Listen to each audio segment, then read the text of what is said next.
The Crowd, a Study of the Popular Mind by Gustave. We are in Book 3, the classification and description of the different kinds of crowds, and in Chapter 4, Electoral crowds. There is a brief table of contents for this chapter. General characteristics of electoral crowds, the manner of persuading them, the qualities that should be possessed by a candidate, necessity of prestige, why working men and peasants so rarely choose candidates from their own class, the influence of words and formulas on the elector, the general aspect of election oratory, how the opinions of the elector are formed, the power of political committees. They represent the most redoubtable form of tyranny. The committees of the revolution. Universal suffrage cannot be replaced in spite of its slight psychological value. Why it is that the votes recorded would remain the same even if the right of voting were restricted to a limited class of citizens. Of what universal suffrage is the expression in all countries. Electoral crowds, that is to say, collectivities invested with the power of electing the holders of certain functions, constitute heterogeneous crowds, but as their action is confined to a single clearly determined matter, namely to choosing between different candidates, they present only a few of the characteristics previously described. Of the characteristics peculiar to crowds, they display in particular but slight aptitude for reasoning, the absence of the critical spirit, irritability, credulity, and simplicity. In their decision, moreover, is to be traced the influence of the leaders of crowds and the part played by the factors we have enumerated: affirmation, repetition, prestige, and contagion. Let us examine by what methods electoral crowds are to be persuaded. It will be easy to deduce their psychology from methods that are most successful. It is of primary importance that the candidate should possess prestige. Personal prestige can only be replaced by that resulting from wealth. Talent and even genius are not elements of success of serious importance. Of capital importance, on the other hand, is the necessity for the candidate of possessing prestige, of being able, that is, to force himself upon the electorate without discussion. The reason why the electors, of whom a majority are working men or peasants, so rarely choose a man from their own ranks to represent them, is that such a person enjoys no prestige among them. When by chance they do elect a man who is their equal, it is as a rule for subsidiary reasons. For instance, to spite an eminent man or an influential employer of labor on whom the elector is in daily dependence, and whose master he has the illusion he becomes in this way for a moment. The possession of a prestige does not suffice, however, to assure the success of a candidate. The elector stickles in particular for the flattery of his greed and vanity. He must be overwhelmed with the most extravagant blandishments, and there must be no hesitation in making him the most fantastic promises. If he is a working man, it is impossible to go too far in insulting and stigmatizing employers of labor. As for the rival candidate, an effort must be made to destroy his chance by establishing by dint of affirmation, repetition, and contagion that he is an arrant scoundrel, and that it is a matter of common knowledge that he has been guilty of several crimes. It is, of course, useless to trouble about any semblance of proof. Should the adversary be ill-acquainted with the psychology of crowds, he will try to justify himself by arguments, instead of confining himself to replying to one set of affirmations by another, and he will have no chance whatever of being successful. The candidate's written program should not be too categorical, since later on his adversaries might bring it up against him. In his verbal program, however, there cannot be too much exaggeration. The most important reforms may be fearlessly promised.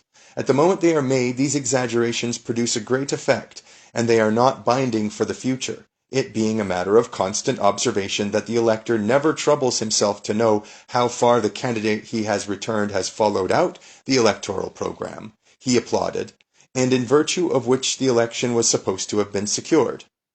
In what precedes, all the factors of persuasion which we have described are to be recognized. We shall come across them again in the action exerted by words and formulas, whose magical sway we have already insisted upon. An orator who knows how to make use of these means of persuasion can do what he will with a crowd. Expressions such as infamous capital, vile exploiters, the admirable working man, the socialization of wealth, etc., always produce the same effect, although already somewhat worn by use. But the candidate who hits on a new formula as devoid as possible of precise meaning, and apt in consequence to flatter the most varied aspirations, infallibly obtains a success. The sanguinary Spanish Revolution of 1873 was brought about by one of these magical phrases of complex meaning on which everybody can put his own interpretation. A contemporary writer has described the launching of this phrase in terms that deserve to be quoted. Quote, "The radicals have made the discovery that a centralized republic is a monarchy in disguise, and to humor them, the Cortes had unanimously proclaimed a federal republic, though none of the voters could have explained what it was he had just voted for. This formula, however, delighted everybody. The joy was intoxicating, delirious. The reign of virtue and happiness had just been inaugurated on earth. A Republican whose opponent refused him the title of Federalist considered himself to be mortally insulted. People addressed each other in the streets with the words, 'Long live the Federal Republic!' After which the praises were sung of the mystic virtue of the absence of discipline in the army and of the autonomy of the soldiers, what was understood by the Federal Republic. There were those who took it to mean the emancipation of the provinces, institutions akin to those of the United States, and administrative decentralization. Others had in view the abolition of all authority and the speedy commencement of the great social liquidation. The socialists of Barcelona and Andalusia stood out for the absolute sovereignty of the communes. They proposed to endow Spain with 10,000 independent municipalities to legislate on their own account, and their creation to be accompanied by the suppression of the police and the army. In the southern provinces, the insurrection was soon seen to spread from town to town and village to village. Directly a village had made its pronunciamiento, its first care was to destroy the telegraph wires and the railway lines so as to cut off all communication with its neighbors and Madrid. The sorriest hamlet was determined to stand on its own bottom. Federation had given place to cantonalism marked by massacres, incendiarism, and every description of brutality, and bloody saturnalia were celebrated throughout the length and breadth of the land." End quote.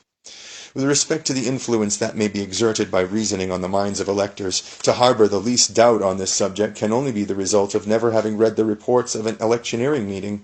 In such a gathering, affirmations, invectives, and sometimes blows are exchanged, but never arguments.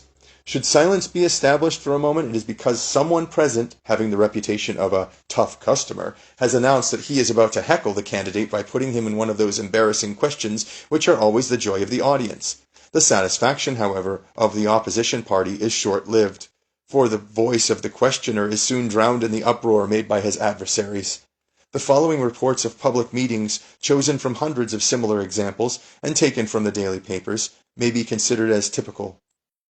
Quote, "One of the organizers of the meeting having asked the assembly to elect a president, the storm bursts. The anarchists leap onto the platform to take the committee table by storm. The socialists make an energetic defense, blows are exchanged, and each party accuses the other of being spies in the pay of the government, etc. A citizen leaves the hall with a black eye. The committee is at length installed as best it may be in the midst of the tumult, and the right to speak devolves upon Comrade X. The orator starts a vigorous attack on the socialists, who interrupt him with shouts of 'idiot,' 'scoundrel,' 'blackguard,' etc., epithets to which Comrade X replies by setting forth a theory according to which the socialists are idiots or jokers. The Alamanist party had organized yesterday evening in the Hall of Commerce in the Rue de Faubourg du Temple a great meeting preliminary to the workers' fête of the 1st of May. The watchword of the meeting was calm and tranquility. Comrade G alludes to the socialists as idiots and humbugs. At these words there is an exchange of invectives and orators, and an audience comes to blows. Chairs, tables, and benches are converted into weapons. End quote, etc., etc. It was not to be imagined for a moment that this description of discussion is peculiar to a determined class of electors independent on their social position. In every anonymous assembly whatever, though it be composed exclusively of highly educated persons, Discussion always assumes the same shape. I have shown that when men are collected in a crowd, there is a tendency toward their mental leveling at work, and proof of this is to be found at every turn. Take, for example, the following extract from a report of a meeting composed exclusively of students, which I borrow from the Temps of 13th of February 1895. Quote, "The tumult only increased as the evening went on. I do not believe that a single orator succeeded in uttering 2 sentences without being interrupted. At every instant there came shouts from this or that direction, or from every direction at once. Applause was intermingled with hissing. Violent discussions were in progress between individual members of the audience. Sticks were brandished threateningly. Others beat a tattoo on the floor, and the interrupters were greeted with yells of 'Put him out!' or 'Let him speak!'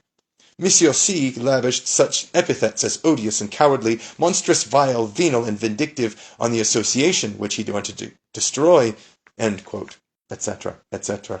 How, it may be asked, can an elector form an opinion under such conditions? To put such a question is to harbor a strange delusion as to the measure of liberty that may be enjoyed by a collectivity. Crowds have opinions that have been imposed upon them, but they never boast reasoned opinions. In the case under consideration, the opinions and votes of the electors are in the hands of the election committees, whose leading spirits are, as a rule, publicans, their influence over the working men, to whom they allow credit, being great. "Do you know what an election committee is?" writes Monsieur Scherrer, one of the most valiant champions of present-day democracy. "It is neither more nor less than the cornerstone of our institutions, the masterpiece of the political machine. France is governed today by the election committees." Footnote.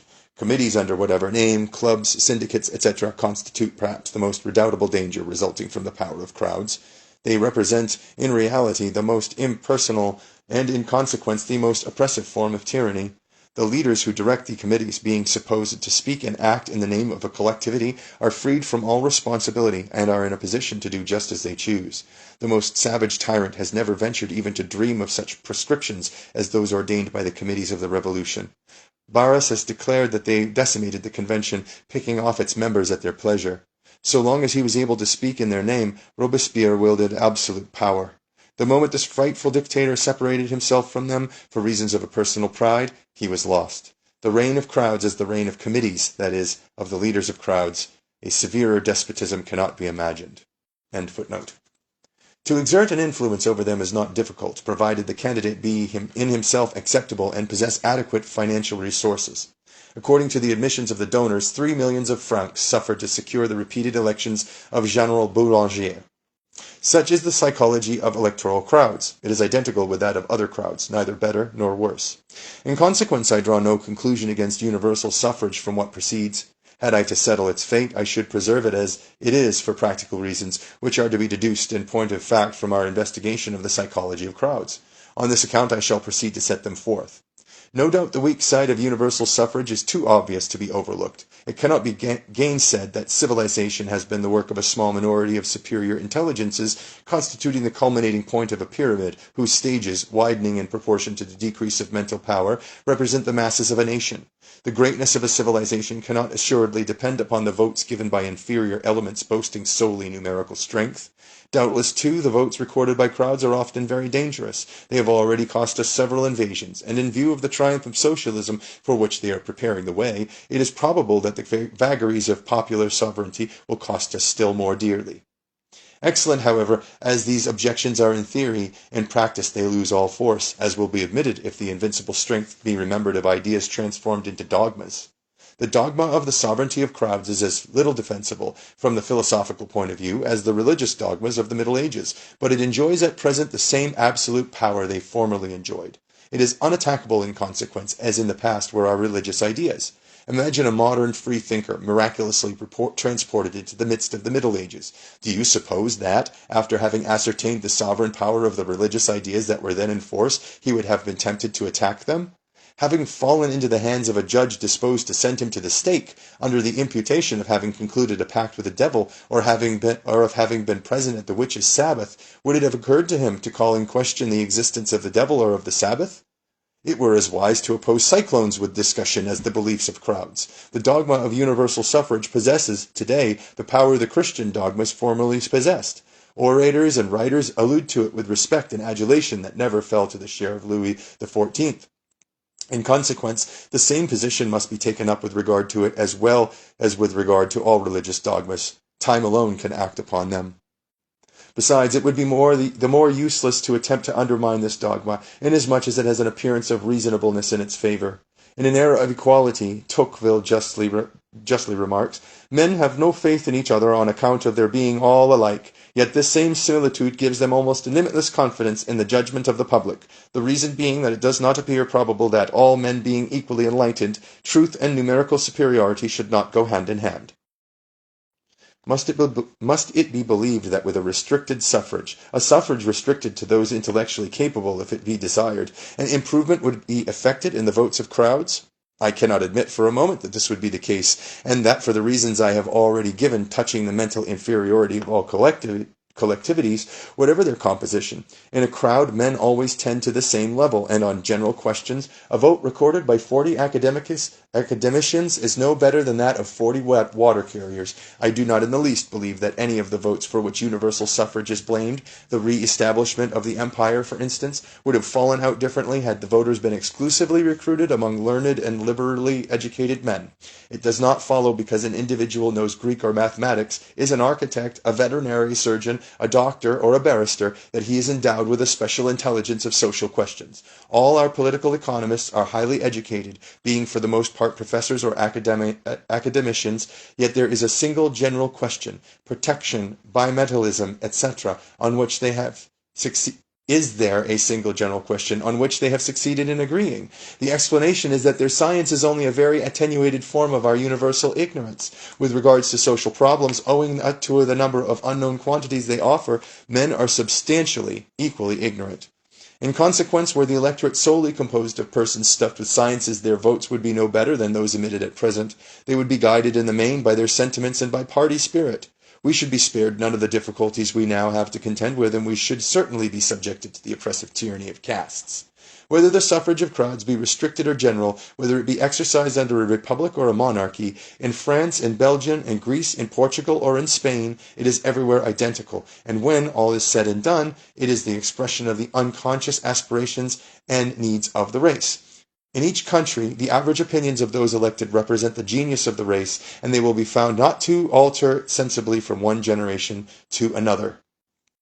It is seen, then, that we are confronted once more by the fundamental notion of race, which we have come across so often, and by this other notion, which is the outcome of the first, that institutions and governments play but a small part in the life of a people. Peoples are guided in the main by the genius of their race, that is, by that inherited residue of qualities of which the genius is the sum total. Race and the slavery of our daily necessities are the mysterious master causes that rule our destiny. And that is the end of chapter 4, Electoral Crowds. The next chapter will be the final chapter of the book, the final 5th chapter, Parliamentary Assemblies.